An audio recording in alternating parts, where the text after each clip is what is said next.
Today, we are undertaking a deep dive into an anatomical structure that is utterly ubiquitous, yet often ignored until something goes wrong. We're talking about the lining of the abdominal cavity. Right. Specifically the peritoneum, the structures it creates, so the mesenteries, and the dynamic space they enclose, which is the peritoneal cavity. And when you first encounter this in an anatomy textbook, it is baffling.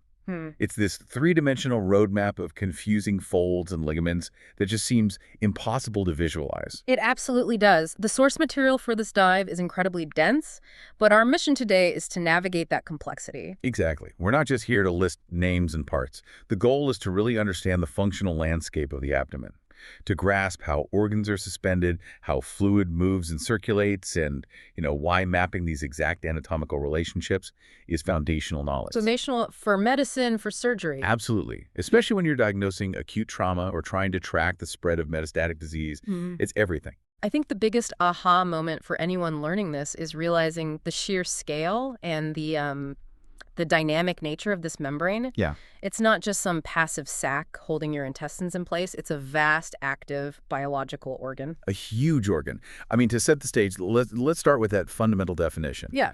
The peritoneum is formally defined as the largest serous membrane in the body. And serous just means it's smooth, it's lubricated. Right. And it's derived from embryonic tissue that surrounds internal organs. It's essentially a continuous sheet. And in most mammals, including human males, it forms what is effectively a completely closed sac. Okay, but we have to hit that critical exception in female anatomy right away. It's a classic exam question, but it's also highly relevant clinically. It's hugely relevant. While the sac is closed in males and females, it is not truly closed. And this is because the peritoneal cavity is in continuity with the outside world via the uterine tubes. They open directly into the cavity to receive the egg from the ovary. This tiny anatomical difference means that there is a potential, albeit small, route for certain pathogens to migrate from the reproductive tract up into the abdominal cavity. Which carries its own set of clinical implications. For sure. Particularly when we're talking about conditions like pelvic inflammatory disease, it's a direct pathway.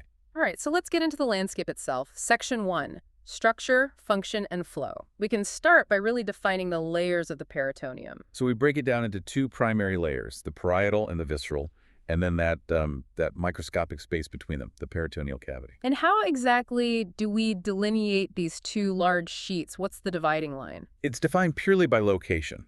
The parietal peritoneum is the outer layer. Think of it as the wallpaper of the abdominal house.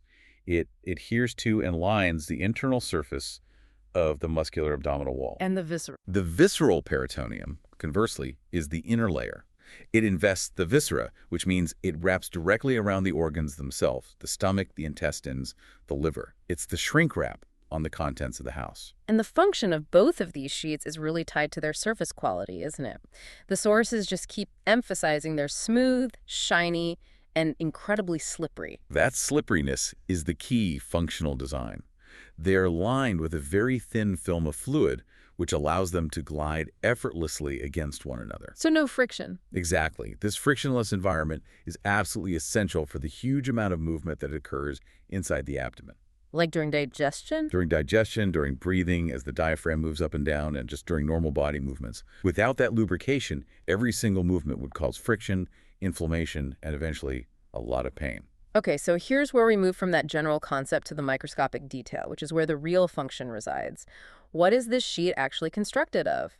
At the very, very surface, facing the cavity, both the parietal and visceral sheets are composed of a single, uniform layer of flattened mesothelial cells. And these are specialized cells. Highly specialized for lubrication and transport.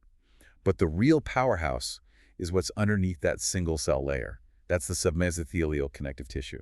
So it's not just a membrane, it's a structural scaffold. Cool. What makes that submesothelial layer so functional? Well, for one, it's loose, which allows for movement, but it's also incredibly vascular, and it's the hub of all the localized cellular activity. This is where all the plumbing runs. The plumbing being the lymphatics and blood vessels. Exactly. Lymphatics, arteries, and veins, they run deep to both the visceral and parietal sheets, ready to either absorb substances from the cavity or deliver them.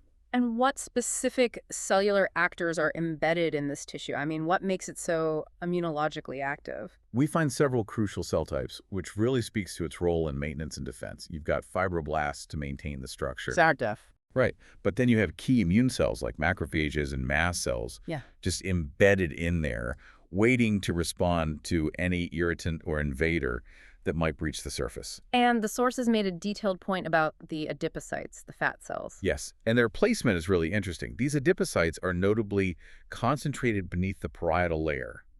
This explains why the lining of your abdominal wall has this nice cushioning layer of fat, while the visceral lining, the part right on the organs, tends to be much thinner. Okay, so the functional implication of all this structure is tied to its staggering size. We mentioned it earlier, but the total surface area of the peritoneum is close to that of the entire external body surface. About 1.7 square meters. It's the size of a large adult skin. So why does that huge area matter? I mean, beyond just holding things in. That massive surface area is the engine for its fluid dynamics and its incredible absorption capacity. This is an enormous biological filter. So it's designed for rapid exchange. Rapid bidirectional fluid and solute exchange, which is precisely why we can use it for things like peritoneal dialysis. But the mechanism for actually removing the fluid is even more specialized and, frankly, surprising. It involves these microscopic structures called stomata. Stomata. That sounds like a botanical term, like the pores in leaves. It's the same idea. They are essentially microscopic holes, or pores, only about 2 to 10 micrometers in size, and they're found specifically within the parietal peritoneum. Not the visceral. No, the parietal. Okay. And they aren't scattered uniformly either.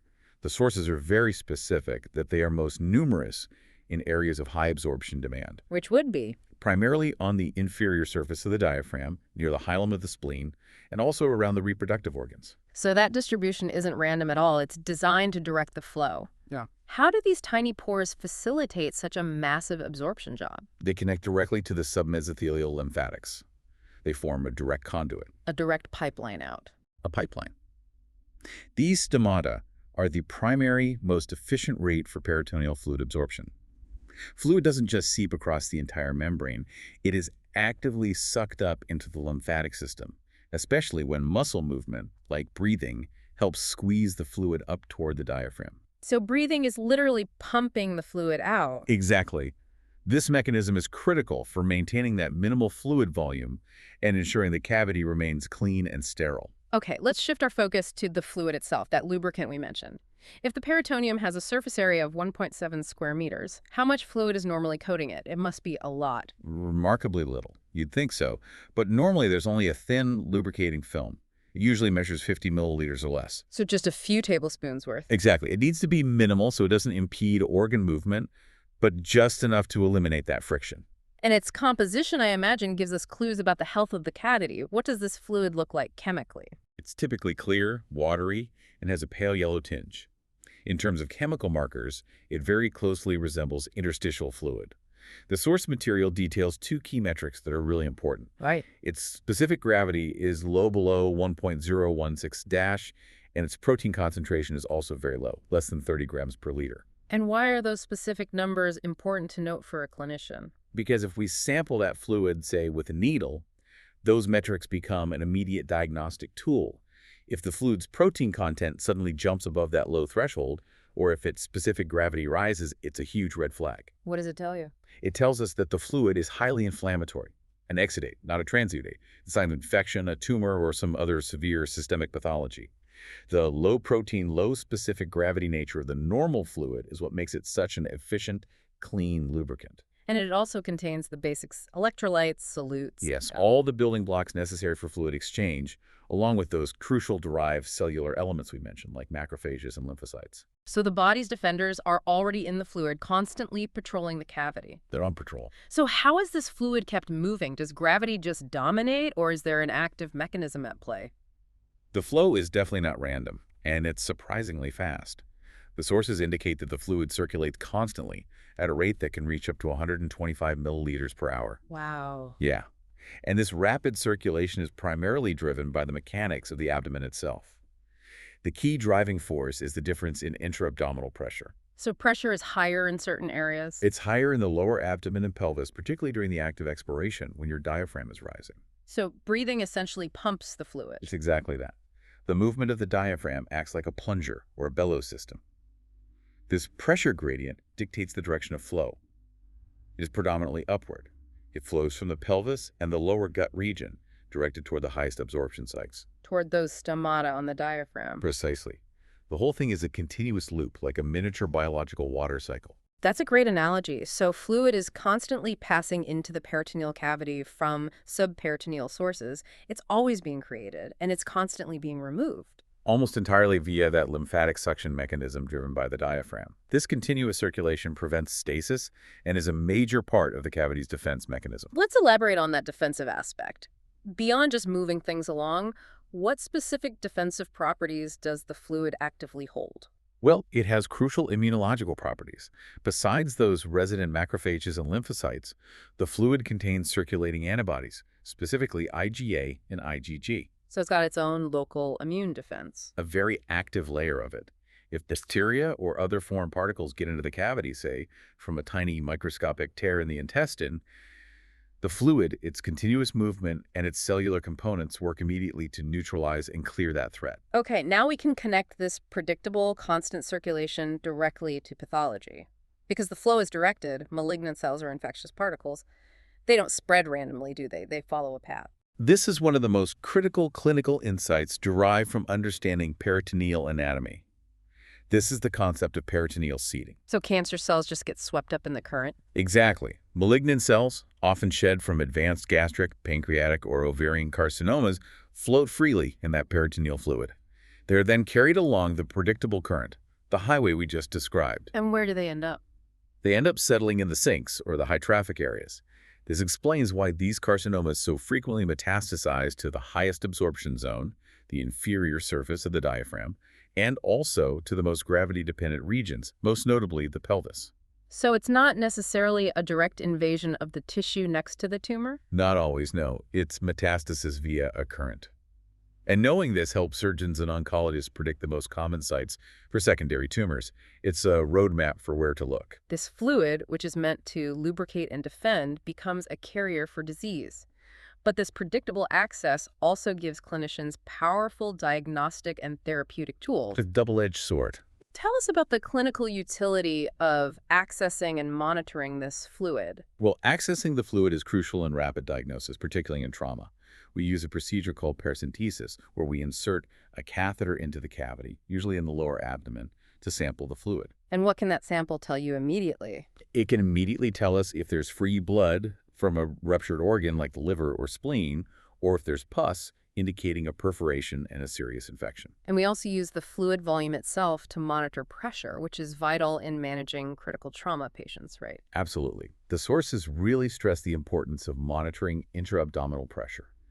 Any accumulation, whether it's blood, pus, or just massive swelling from inflammation, pushes up that pressure. And if it gets too high? If it gets too high, it can restrict breathing by pushing up on the diaphragm, and it can even cut off blood flow to vital organs. That leads to a potentially fatal condition called abdominal compartment syndrome.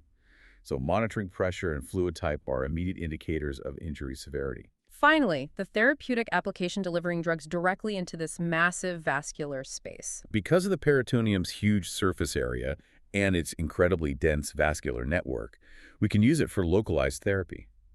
Intraperitoneal chemotherapy is a technique where we infuse chemotherapy agents directly into the cavity. What's the advantage of doing that? It allows us to achieve far higher local concentrations of the drug right there in the peritoneal space, where the tumor cells might be seeding for extended periods. This can potentially improve efficacy against localized metastasis while managing the overall systemic dose that the patient receives. It's a prime example of leveraging anatomical design for targeted treatment. Okay, so we're transitioning from the microscopic view. Let's look at the macrostructure, the 3D organization of the whole abdomen. Anatomists often refer back to the basic embryonic history of the GI tract developing as a tube suspended by mesenteries. How does that developmental history translate into the complex arrangement we see in an adult? It's really the origin story of all these folds and ligaments.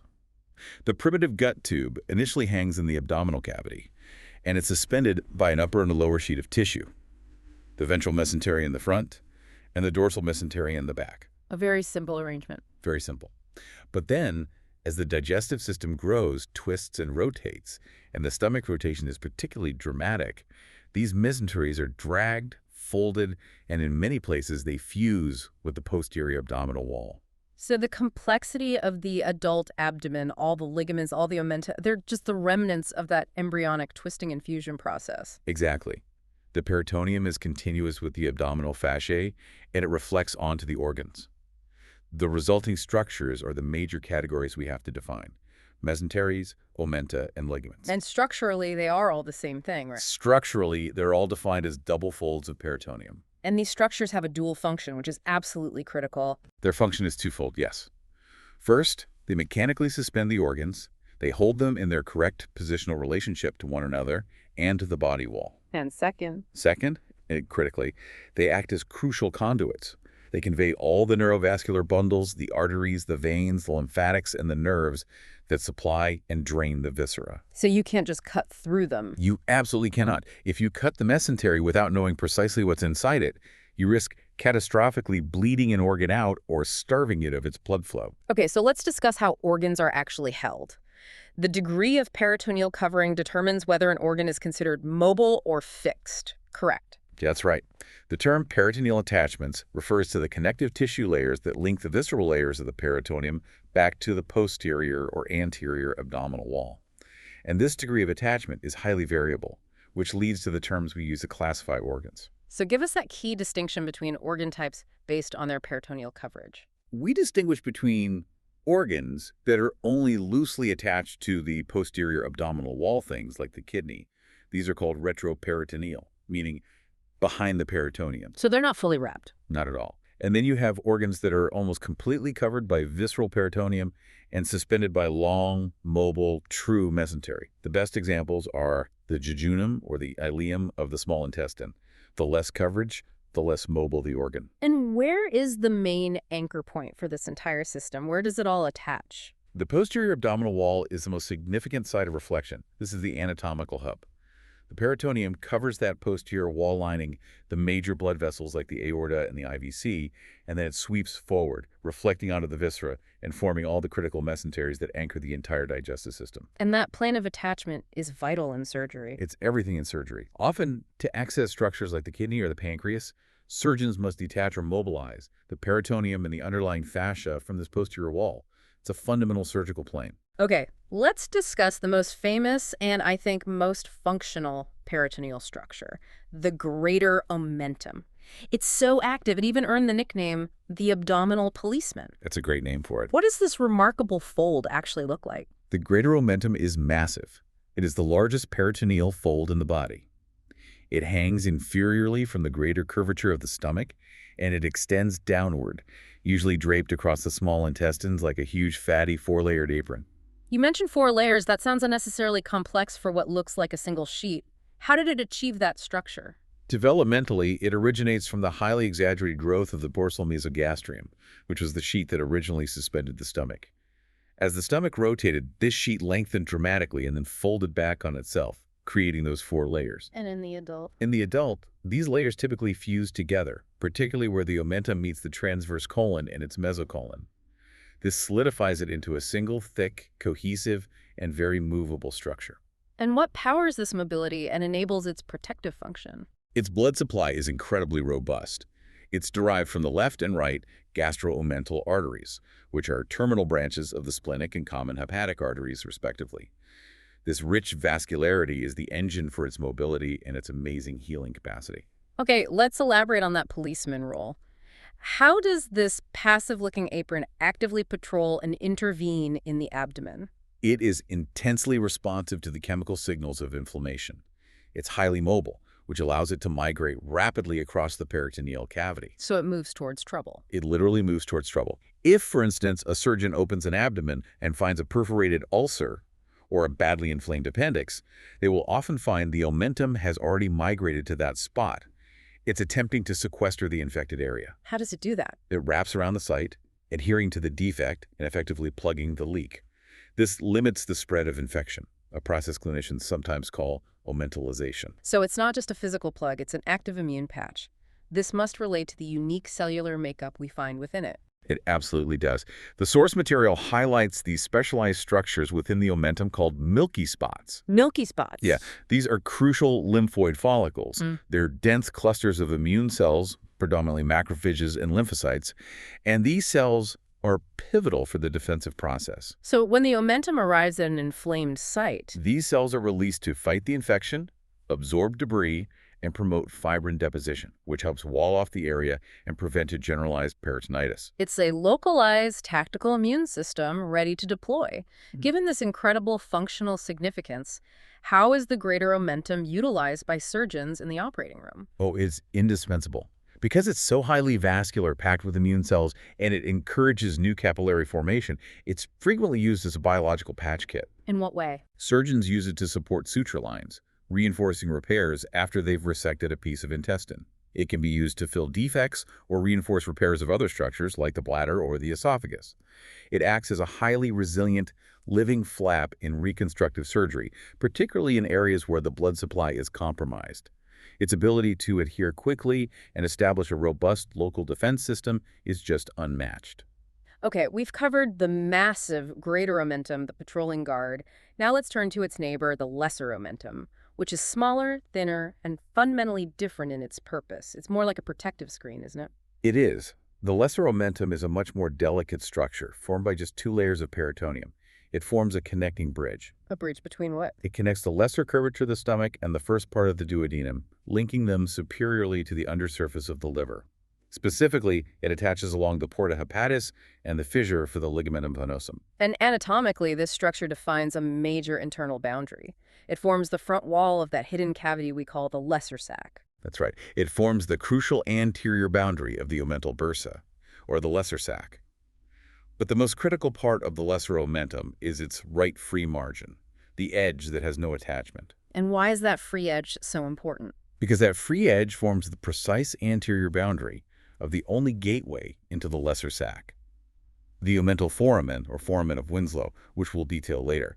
But more importantly, this free margin is the packaging for the body's most vital plumbing system, the portal triad. Let's emphasize those contents. What 3 vital structures are packaged within that right free edge? Within this delicate margin, you find the 3 structures of the porta hepatis traveling up toward the liver. You have the portal vein, carrying nutrient-rich but deoxygenated blood from the gut, The proper hepatic artery. carrying the oxygenated blood, and the bile duct, which is carrying bile away from the liver toward the duodenum.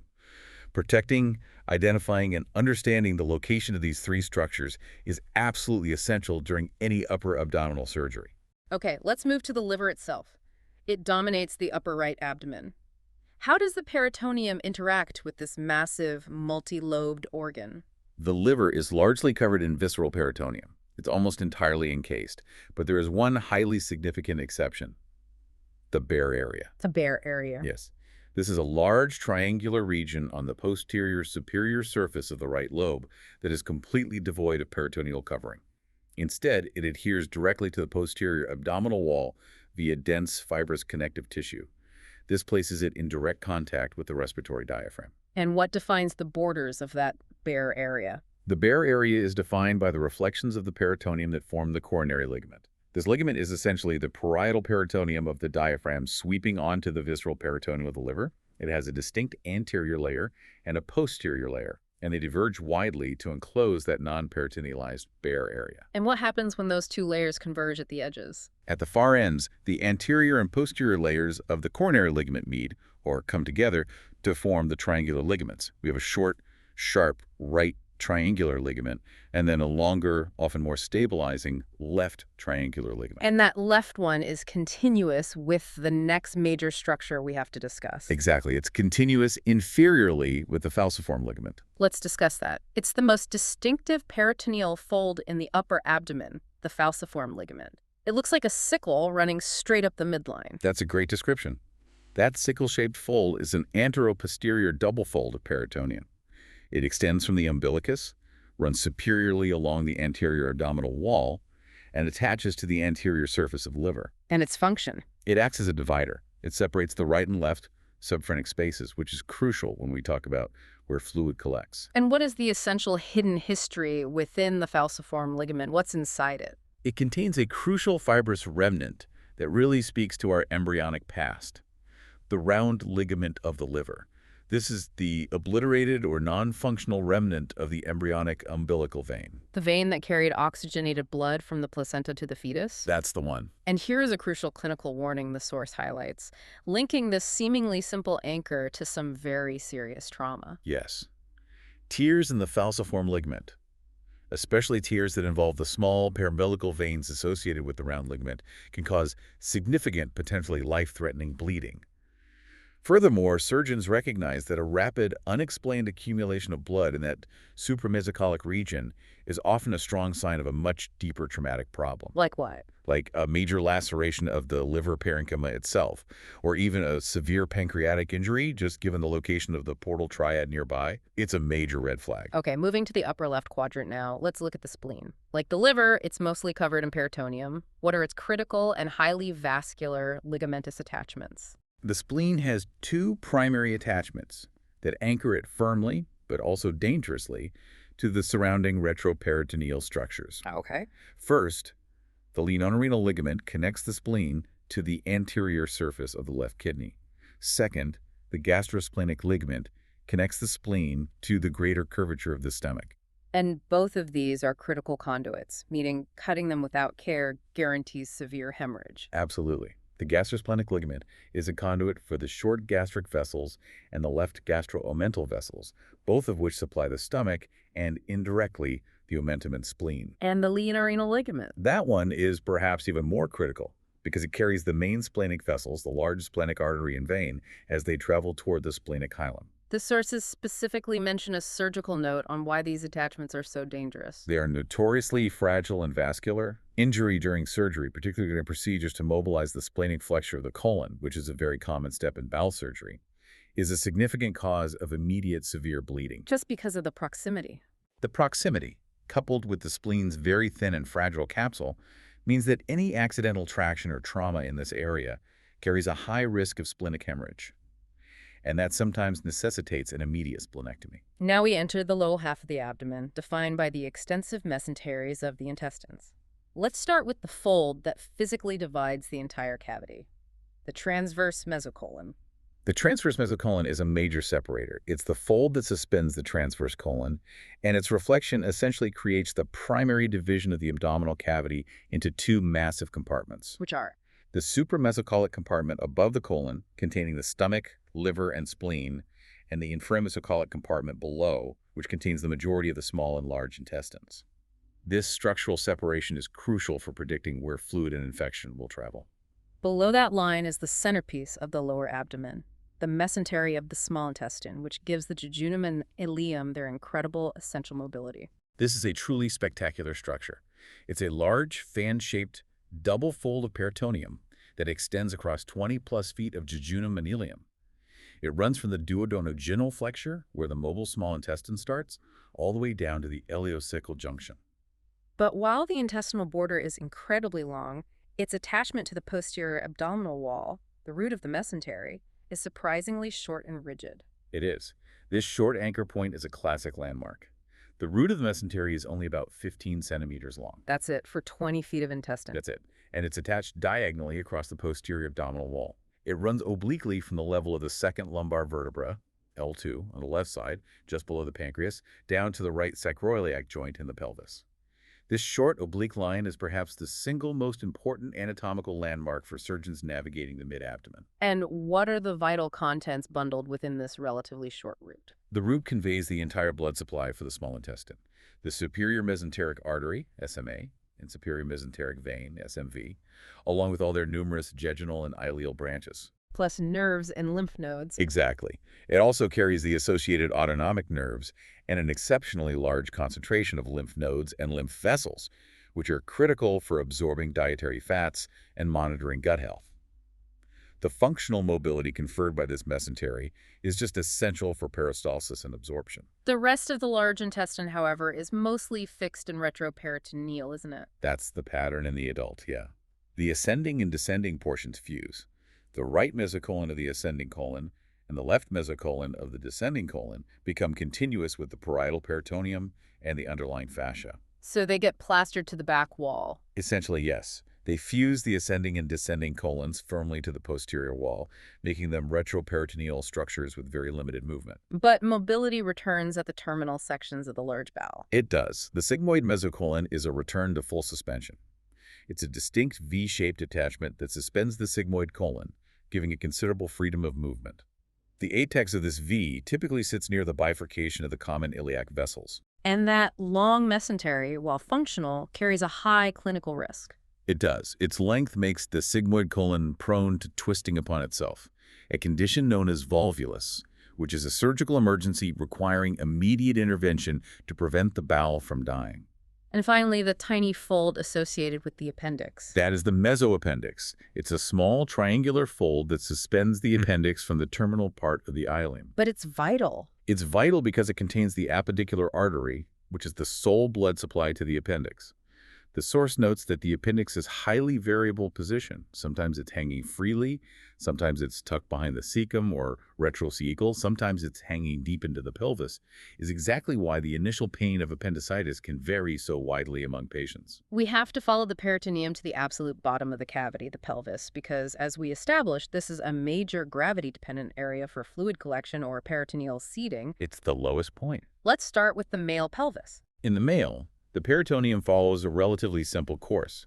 It reflects off the anterior pelvic sidewalls, covers the posterior surface of the bladder, and then sweeps over the front of the rectum. Creating a single deep recess. A single deep recess, the rectovesical pouch, which is between the rectum and the bladder. When a male patient is supine or standing, this is the deepest point of his abdominal cavity, and thus the primary collection site for any free fluid. The female pelvis, however, introduces the uterus, which complicates the topography significantly. It creates a much more complex landscape. The peritoneum drapes over the uterus and the associated structures, and it forms a wide double layer known as the broad ligament along the lateral pelvic walls. This draping creates two distinct pouches. What are these two critical pouches? Interiorly, situated between the uterus and the bladder, you have the relatively shallow vesicuterine pouch, but posteriorly, between the uterus and the rectum, we find the rectuterine pouch. And that posterior pouch is known by another famous anatomical name, carrying immense clinical weight. Yes. The rectuterine pouch is known classically as the pouch of Douglas. And this pouch is the absolute deepest point of the female peritoneal cavity. Because of its gravitational depth, it is the collection point for any free fluid in the abdomen. And this depth gives it immense clinical significance, particularly in acute abdominal emergencies. Absolutely. Fluid, whether it's pus from a pelvic infection, inflammatory fluid, or critically blood from a ruptured ectopic pregnancy, will pool here first. So it becomes the key target for diagnosis. Exactly.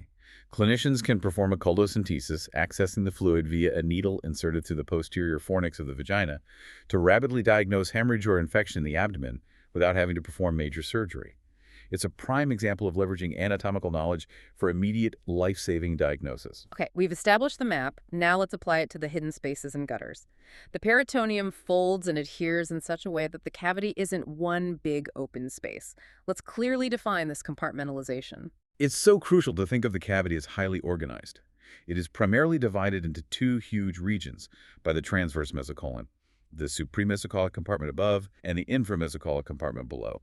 And these divisions are not just arbitrary lines. And this structural organization carries a fundamental clinical principle with it. That principle is that pathological processes, especially the formation of localized fluid collections or abscesses, almost always respect these boundaries. The thick fusion planes of the mesenteries act like internal dams or fire breaks. So it's predictable. It's highly predictable. This means that localization of disease, for instance, knowing where to search for or drain an abscess, is highly reliable in surgery and radiology because the anatomy dictates the spread. Within that supramesocholic space, there is a major hidden sanctuary, the omental bursa, or the lesser sac. Where exactly is this specialized space located? It's a region of the peritoneal cavity situated deep or posterior to the entire stomach and the lesser omentum. It sits anterior to fixed retroperitoneal structures like the pancreas and the superior part of the transverse mesocolon. It's an important reservoir, often collecting fluid from structures behind the stomach. And the only way in or out, connecting it to the main cavity, the greater sac, is via a single narrow gateway. That is the omental foramen, famously known as the foramen of Winslow. Given its vital location adjacent to major structures, understanding its boundaries is a non-negotiable anatomical requirement. Why is it so important? Because fluid, or tragically a loop of small intestine, can occasionally become trapped or pass through this foramen. Okay, let's detail those boundaries precisely because they define the entire upper right abdominal landscape. We define 4 boundaries. Superiorly, the foramen is bordered by the caudate lobe of the liver. Inferiorly, it is bounded by the superior part of the duodenum. Anteriorly, and this is the most critical boundary, is the free edge of the lesser omentum, containing the entire portal triad we discussed: portal vein, proper hepatic artery, and bile duct. And posteriorly. And posteriorly, resting against the back wall, it is bounded by the inferior vena cava, the massive vein draining the lower body. So the foramen is essentially a bottleneck surrounded by the most important vessels in the body. What's the surgical relevance of the lesser sac itself? The lesser sac is a frequent site for fluid collection following trauma or inflammatory conditions involving the pancreas or the back of the stomach. Surgeons often need to access this area for inspection or drainage. And how do they get in there? This can be achieved either by carefully dividing the non-vascular portion of the lesser omentum, the gastrohepatic ligament, or, if a wider opening is needed, by dividing the gastrocolic ligament, which is the lower portion of the greater omentum linking the stomach and the transverse colon. Moving beyond the lesser sac, what are the other major potential fluid sinks in the upper abdomen? We have 3 more critical spaces to consider. First, the right subphrenic space. This is located high up between the diaphragm and the superior surface of the right lobe of the liver. It's partially divided by the falciform ligament. And because of that diaphragmatic suction we discussed? It's a very common site for fluid accumulation and subsequent abscess formation. Okay, what's second? Second, we have the left subphrenic space. This space is anatomically a bit more intricate. It's divided into anterior and posterior compartments by the spleen and its ligaments. The anterior portion sits between the diaphragm and the left lobe of the liver, while the posterior portion, the parasplenic space, sits right behind the spleen, ready to collect fluid or blood from a splenic injury. And the third space, which is perhaps the most diagnostically important recess in all of trauma medicine. That is the hepatrenal recess, universally known clinically as Morrison's pouch. Morrison's pouch. This is located between the inferior surface of the liver, the anterior surface of the right kidney, and the right colon. And crucially, it is the deepest recess of the entire peritoneal cavity when a patient is lying on their back in the supine position. So this means if there's free blood in the upper abdomen from trauma, it's going to accumulate in Morrison's pouch first. It's going right there. Its significance in emergency diagnosis is immense. In blunt abdominal trauma, this pouch is the critical site for early fluid collection. It is the first place clinicians check using ultrasound, the standard FAST exam, to determine if urgent surgical intervention is required. Now we descend below the transverse mesocolon into the inframesocholic region. How does that short diagonal route of the small intestine mesentery divide this massive area? It divides the entire inframesocholic region into 2 unequal triangular areas. You have the right inframesocholic space, which is smaller because its upper boundary is that oblique mesenteric root. And the left space. The left inframesocholic space is the larger of the 2. And running vertically alongside the colon are the critical channels that guide fluid flow within this lower region. The pericolic gutters. These are the express lanes of disease spread. They are the actual channels of flow, absolutely. There are depressions running alongside the ascending and descending colons. But the difference between the 2 gutters is highly significant clinically. How so? The right pericolic gutter is wide and shallow. Critically, it provides a clear, uninterrupted pathway. It directly connects the lower abdominal cavity and the pelvis all the way up to the supraendococholic area, specifically to Morrison's pouch. So an infection, starting in the appendix, Can track rapidly right up that gutter to the liver area. and the left pericolic gutter. The left pericolic gutter, however, is choked off. It is narrowed and functionally blocked by a strong, fibrous fold called the phrenicocolic ligament, which anchors the splenic flexure of the colon to the diaphragm. It's a dead end. It's essentially a dead end for upward flow. Because of this anatomical obstruction, fluid often bypasses the left gutter entirely, running directly down into the pelvis instead of tracking up toward the left subphrenic space. So if a patient has a perforation on the left side, say from diverticulitis, the resulting fluid collection is far more likely to end up in the pouch of Douglas than up under the diaphragm. That's the predictive power of this anatomy. The plumbing tells you where the pus is going to pool. Finally, within this region, we have the smaller, sometimes complicated folds that can cause mechanical problems. The recesses and fossae. These are small, localized peritoneal folds found in specific spots, like near the duodenal flexure, near the cecum, and in the sigmoid colon. While they seem minor, they are clinically important because they can, on rare occasion, trap a loop of intestine, Leading to an obstruction. an obstruction known as an internal hernia. Surgical repair is often necessary when these small, complicated folds cause symptoms of intestinal blockage. Before moving to pathology, let's quickly confirm the plumbing pathways. Where does the blood and lymph go from this massive membrane? The vascular and lymphatic drainage follows the basic rule of the anatomy we've established. The parietal peritoneum drains into the local vessels of the abdominal wall that it's lining. And the visceral. The visceral peritoneum drains along with the viscera it covers, which means its blood flow enters the portal venous system, heading straight toward the liver. The lymphatic drainage just mirrors that vascular supply. Now we arrive at one of the most clinically fundamental distinctions, one that dictates the patient's entire experience of pain and guides the initial diagnosis: the difference in innervation.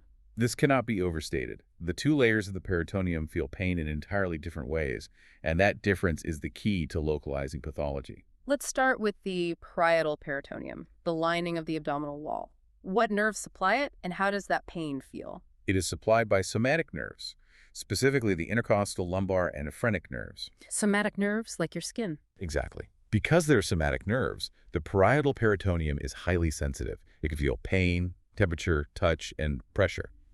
When that parietal layer is irritated, perhaps by a bleeding liver or a leaking appendix, the pain is sharp, excruciating, and most importantly, precisely localized. That's the classic sign of peritonitis. The patient can point with one finger to exactly where the pain is coming from, and the muscles tighten around it, guarding. Correct.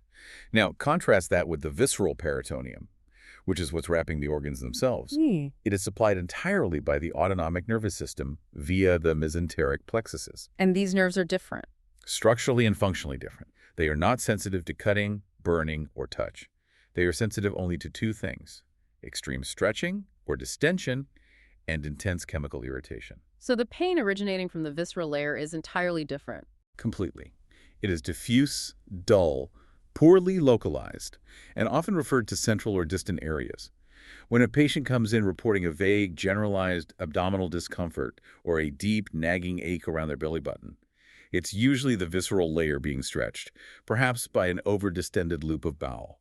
Give us the classic example of referred pain related to peritoneal irritation, the one that uses the phrenic nerve. The diaphragmatic peritoneum, which we know is a high absorption zone, is supplied by the phrenic nerve, which originates from cervical segments C3, C4, and C5. So from the neck. From the neck. So if blood or pus tracks up and irritates the diaphragm, the brain misinterprets the signal.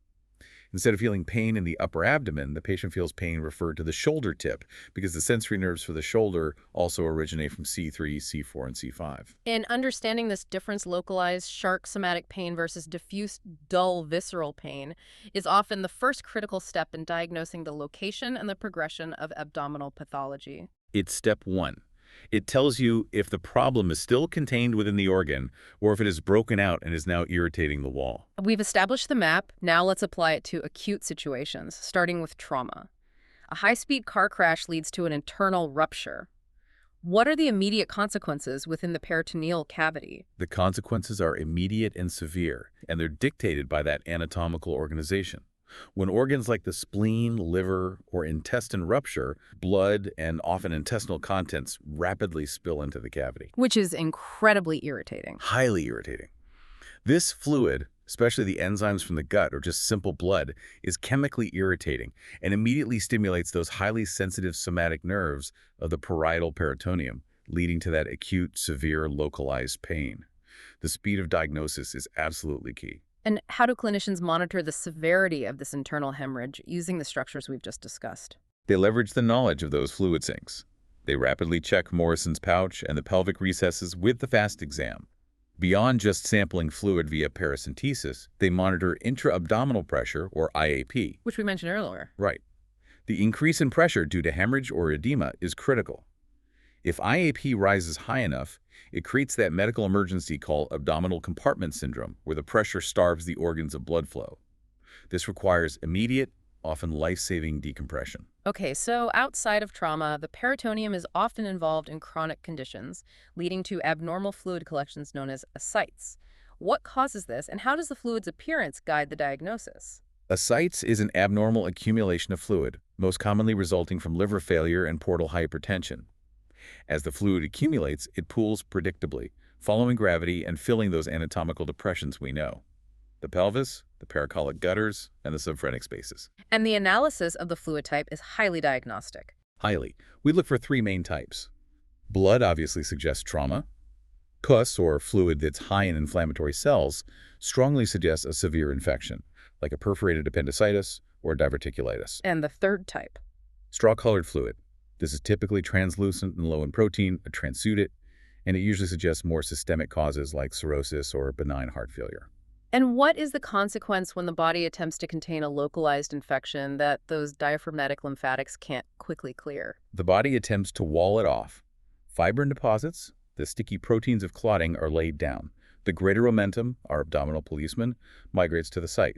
This process leads to localized fluid collections becoming sealed off, resulting in inflammatory masses or abscesses. So the infection is contained, but this containment leads to the major long-term complication associated with peritoneal inflammation and surgery, which is adhesions. Adhesions are often cited as the primary reason for repeat abdominal operations. What exactly are they? Adhesions are fibrous bands. They're internal scars that form between organs, commonly after any abdominal surgery or following resolved inflammation. While they successfully wall off an acute infection, they cause neighboring loops of intestine to stick together, kinking the bowel. And that causes obstruction. Exactly. Adhesions are the leading cause of intestinal obstruction postoperatively, sometimes appearing decades after the initial procedure. And this necessitates further surgical intervention to free the trapped bowel. Let's return to the pathology of cancer. The peritoneum's large surface area makes it a perfect breeding ground for metastatic disease. It is exceptionally vulnerable. The source material really emphasizes that the peritoneum, particularly the greater omentum, is a major site for metastasis, especially from cancers of the ovaries, stomach, or colon. And the mechanism, as we detailed, relies on the continuous circulation of peritoneal fluid. It's all about that fluid highway. So how does the cancer manifest in the omentum specifically? When cancer cells are shed, they're carried by those fluid currents and implant along the peritoneal surface. When they infiltrate the omentum, which is so rich in fat and blood supply, it often results in the formation of a large, palpable, hard mass of fat and tissue known clinically as an omental cake. And this is a major sign. It's often the hallmark sign of widespread peritoneal malignancy. Furthermore, the cells are carried along those prescribed currents to the sites of high absorption near the diaphragm, or to the sites of gravity pooling in the pelvis. This detailed understanding of fluid dynamics is why oncologists target both the pelvis and the diaphragm during staging procedures and therapeutic interventions. Okay, to conclude our clinical overview, let's look at 3 ways modern medicine actively leverages the unique properties of this membrane for therapy. The first, and most common, is peritoneal dialysis. Peritoneal dialysis is a beautiful application of anatomy. It relies entirely on the peritoneum's massive 1.7 square meter surface area and its incredibly rich underlying vascularity. So we use the membrane as a filter. We essentially treat the membrane as a built-in natural dialysis filter.